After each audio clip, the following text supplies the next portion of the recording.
Hai, selamat datang kembali di channel Dewa Gadget. Hari ini kita akan mereview S20 FE dari Samsung yang versi Snapdragon ya. Ini adalah video lanjutan dari video sebelumnya yang banyak banget tanggapan dari kalian yang membuat S20 FE ini di rentan harganya bisa mengalahkan A53 atau bahkan A52s. So, tanpa berlama-lama kita mulai reviewnya.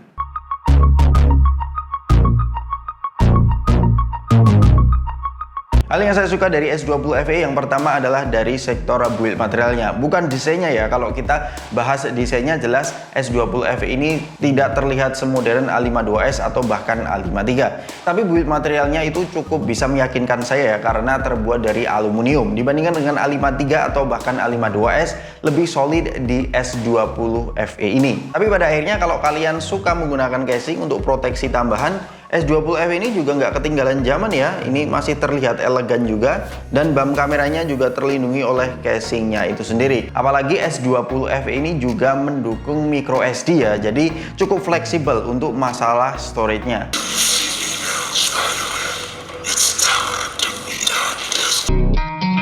Kemudian yang saya suka dari S20 FE ini adalah dari sektor layarnya. Ukurannya 6,5 inci, menurut saya cukup reachable jika digunakan dengan satu tangan.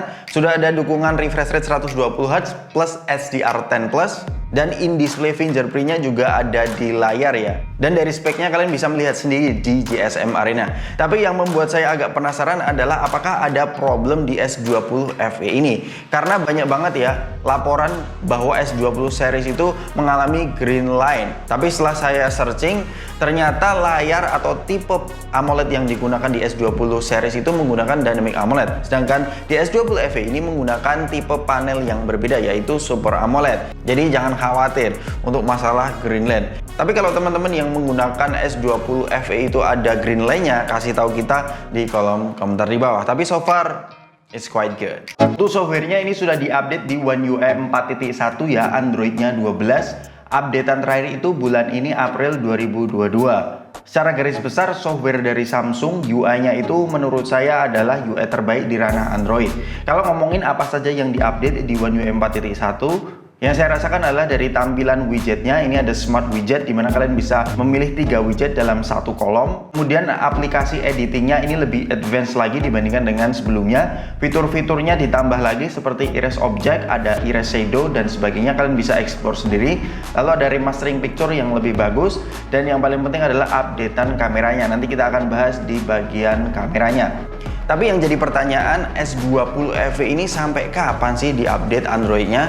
Kalau dihitung-hitung pada saat HP ini rilis di tahun 2020, itu kan membawa Android 10 ya. Hitungannya sampai 2023 ya, Android 13. Itu untuk hitungan matematikanya. Mungkin ada kabar baik dari Samsung sehingga bisa diupdate di Android 14. Kita tunggu saja kabar dari Samsung. Kemudian di sektor performa dengan Snapdragon 865, RAM 8GB, baterai 4500 mAh, jangan ditanya lagi ya. Ini HP dengan performa flagship. Dari segi Antutu memang ini lebih bagus dibandingkan dengan A53 bahkan A52s.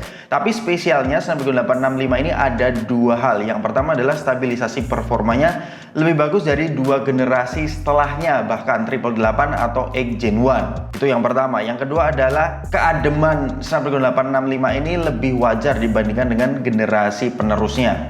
Loh bang, S20 FE ku yang Snapdragon juga panas nih, gimana dong? Untuk kasus itu saya kurang begitu tahu ya, karena saya pernah mendapati informasi bahwa S20 FE dari salah satu teman saya yang versi Snapdragon juga panas. Usut punya usut, itu adalah versi demonya. Ini saya beli baru ya, dan ketika saya mengaktifkan 120Hz nya, saya juga tidak mengalami panas sama sekali ya. Jadi bagi teman-teman yang mengalami panas di Samsung S20 FE yang versi Snapdragon, saya nggak tahu itu kenapa. Ada beberapa yang terjadi hal yang demikian, ada yang tidak, tapi mostly tidak mengalami panas yang berarti ya. Bahkan saya bermain Genshin Impact di low 60 fps, hanya panasnya itu di kisaran 42 sampai 43 derajat. Ini adalah panas yang wajar. mengingat Genshin Impact itu adalah game yang berat. Tapi jangan lupa kalau teman-teman bermain Genshin Impact, saya sarankan teman-teman untuk pergi ke game boosternya, pergi ke labs, dan kalian nyalakan game optimalisasinya. Ini membuat frame dropnya lebih minim. Kemudian untuk performa baterainya dengan kapasitas 4500 mAh, menurut saya ini bisa dibilang awet ya, karena saya bisa menggunakan seharian, karena screen on time yang saya bisa dapat adalah 6 jam. Dengan di tengah-tengah hari itu saya memainkan Genshin Impact kurang lebih 40 menit sampai 1 jam. Ini cukup awet loh dengan refresh rate yang saya aktifkan all the time. Kalaupun kalian set di 60 fps, refresh rate-nya bisa dibilang ini bisa sampai 7 jam screen on time-nya. Dan yang selanjutnya adalah kameranya. Langsung saja ke hasilnya. Ini sih nggak main-main ya hasil dari kamera S20 FE. Sebelum update pun sudah bagus. Setelah update saya merasakan ada beberapa sektor yang diperbaiki. Salah satunya adalah proses over sharpeningnya. Sekarang tidak terlalu over. Meskipun pakai kamera telefotonya, menurut saya ini sharpeningnya pas.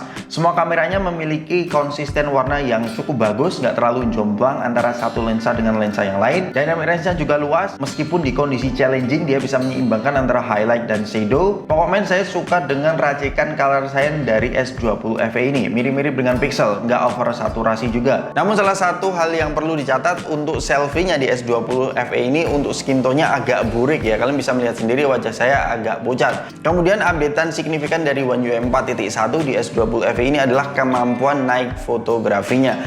Keadaan asli dari foto ini adalah gelap banget. Ketika kalian mengaktifkan night mode, tara, ini luar biasa banget ya processingnya.